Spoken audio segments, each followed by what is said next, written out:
lost sleep over. There was something in her land of milk and honey eyes. You'd wander the wastes for a glimpse of them.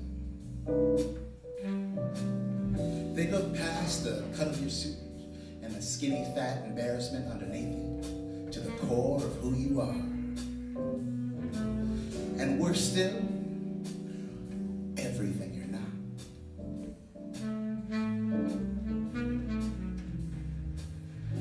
The hero, the man, her lover, all of the things that you're not. But that's just a bunch of coulda, shoulda, and I've got enough of that in my life already. She walked into my life while I was playing a gig at the Jimmy Jazz.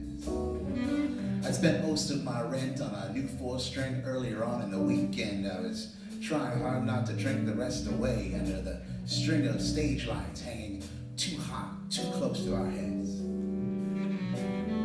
We started the first set in evening suit jackets, but we ended it in shirt sleeves and sweat.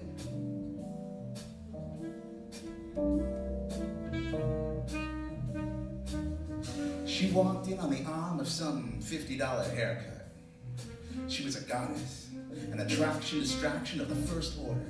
And when her eyes locked with mine, I could feel the steam blow clean out of my walk. I managed to keep the beat. Mostly. Brent blew his horn like I'd heard him do 1,000 times before. His eyes reaching out to mine in a sideways questioning glance. He saw where I was looking. And who was looking back. Before losing himself in the tune once more.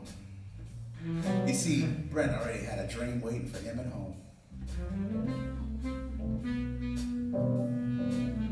So the goddess and the haircut took a seat in the middle of the room, far enough away from the ancient PA system to get in a little bit of small talk. You know, if they leaned in real pretty.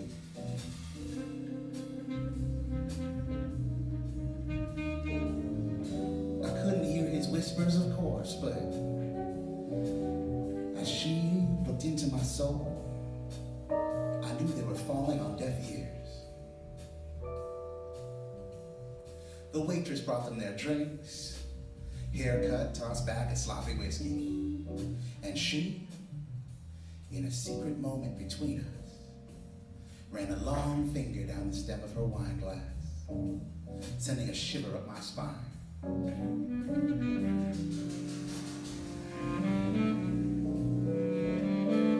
She was a queen holding court in a drinking hole jazz bar, too many decades past noon. And amidst the party-stained furniture and fixtures, she shone all the more.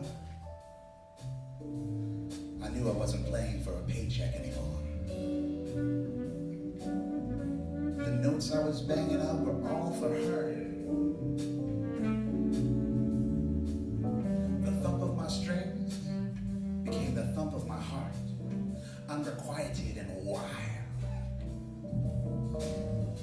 I spiraled into a solo, my eyes closed, my head bowed.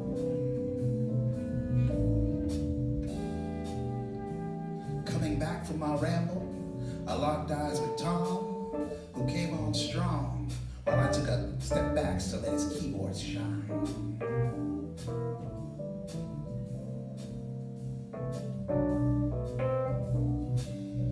Looking out past the glare of the lights, I found that she was gone, and I was lost. I never even knew her name, but it cut me wide open from the bottom of my guts to the top of my heart all the same. I made eyes with the bartender. He hooked me up with a drink, and I made it through the night. It's just as well she left. Music is my goddess, and a jealous one at that. And once once she has you wrapped around her finger, there's no room in the world for anyone else. I was married once. She made me happy. But music makes me whole. It moves me forward like a stone pitched hard, fast, and true out into the blue by a 4-string slingshot.